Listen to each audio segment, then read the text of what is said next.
ఎన్నికల్లో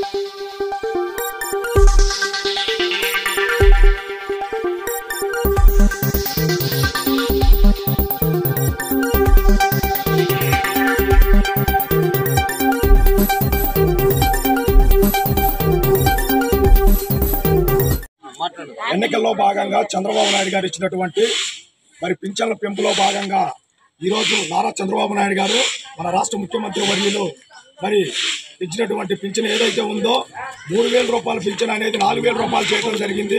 వికలాంగులకి 6,000 రూపాయలు చేయడం జరిగింది.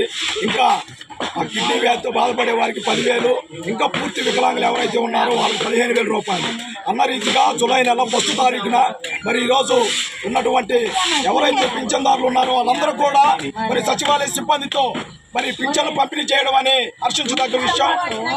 చంద్రబాబు నాయుడు గారు నమ్మి రాష్ట్ర ముఖ్యమంత్రిగా ఆయన ముఖ్యమంత్రి చేసినందుకు ప్రజలందరూ కూడా ధన్యవాదాలు తెలుపుకుంటూ యొక్క రాష్ట్రాన్ని అభివృద్ధి పదంలో నడపడానికి, సంక్షేమాన్ని అభివృద్ధి పదంలో నడపడానికి కంకణం కట్టుకున్న చంద్రబాబు నాయుడు గారికి మా అందరి తరఫున, పింఛన్దారులు అందరి తరఫున ధన్యవాదాలు, కృతజ్ఞతలు తెలుపుకుంటూ సెలవు తీసుకుంటూ ఉన్నాను.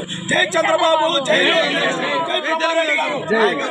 చంద్రబాబు గారి నాయకత్వం, చంద్రబాబు గారి నాయకత్వం, చంద్రబాబు గారి నాయకత్వం, రెడ్డి గారి నాయకత్వం. జై టీడీపీ, జై టీడీపీ.